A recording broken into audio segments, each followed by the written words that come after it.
All right, everybody, welcome back into Cherry Picking, week 11 for Must Add this week. A little bit different setup. I'm actually home in Montreal for the holidays, enjoying some time with the family, but still need to get you guys your Must Add players for the week.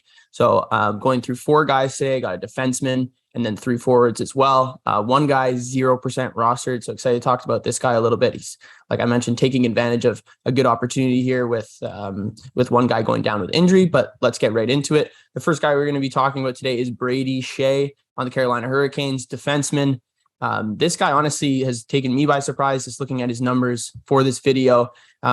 He's one of my favorite must-adds this week. And for one, he has a pretty high shooting percentage for a defenseman at around just 9%. That's the 25th highest in the NHL, a number that he could stay at for the entire season, a guy who's extremely skilled. So with his volume, that's a really good percentage to work off of. And right now for the season, he's played 31 games. He has 14.6 goals, 70 shots on net, 33 hits, and playing about 22 minutes per game right now. Recently, he's been playing his best hockey as well, tied for most points for defensemen over the last 2 weeks in 5-on-5 play with 5 points in 6 games. So that's a substantial number. Carolina's offense will always have a high motor as well. We're looking at a team that's Corsi percentage for the season has been around 60%. It's highest in the NHL. So I don't think you'll have to worry about lack of offensive opportunities, even the fact that he is a defenseman.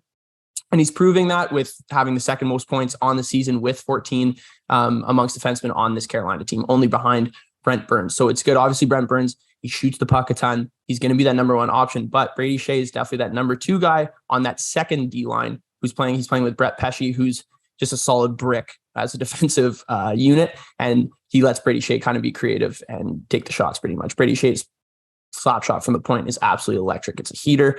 So if you need a D, this guy is definitely available to pick up. 27% rostered, so try to get him before it's too late. All right, the next guy we're going to be adding this week, Dillon Strome, has that center and right wing duality in Yahoo leagues right now. He's 26% rostered.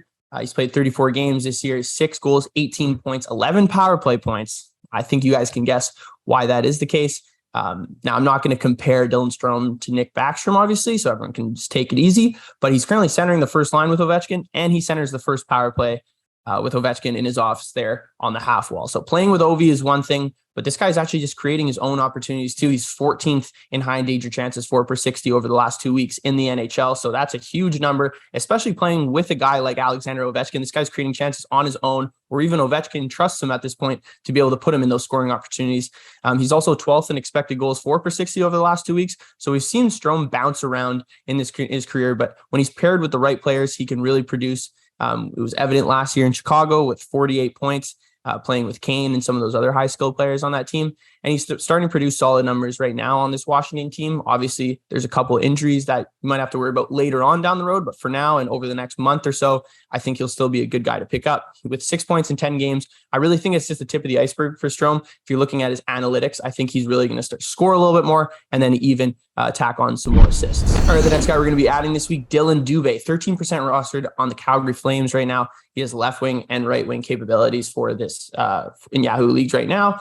He has 17 points on the season. He's playing about 16 minutes per game right now. But this Calgary offense definitely starting to play a little bit better than we saw at the beginning of the season. After a really slow start, it's starting to come from really interesting places. It's not Jonathan Huberdeau has been pretty lackadaisical so far, on offense this year. So we have to find other ways, or they have to find other ways to score. And it's coming from guys like Dillon Dube. He's 10th in individual expected goals 4/60 in 5-on-5 situations over the last 2 weeks.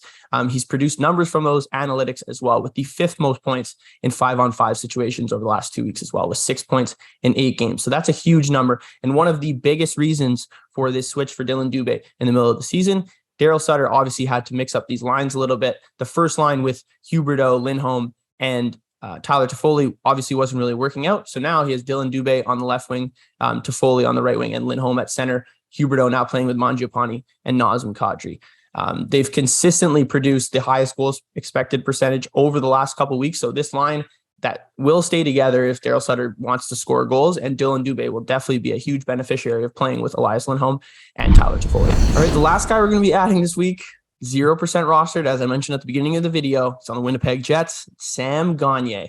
I know a lot of people probably not thinking that this guy would be fantasy relevant at the tail end of his career, but right now he's taking advantage of an opportunity. Unfortunately, Blake Wheeler out for the next month with a groin injury. So this guy is a super dark horse streamer that you can fill in for great matchups.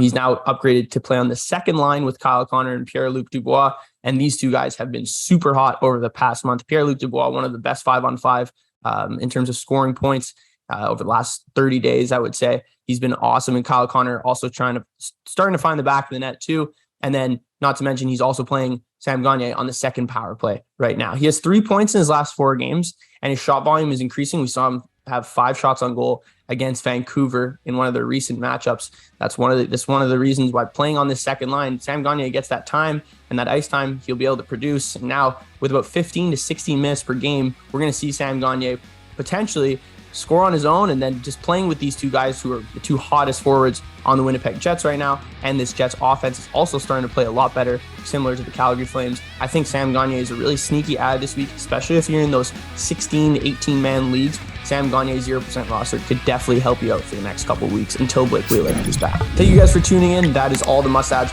for week 11. Be sure to like, comment, subscribe, join the Discord. I'm always here to answer you guys' questions. Let me know what other type of videos you guys want to see, and I'll see you guys next time.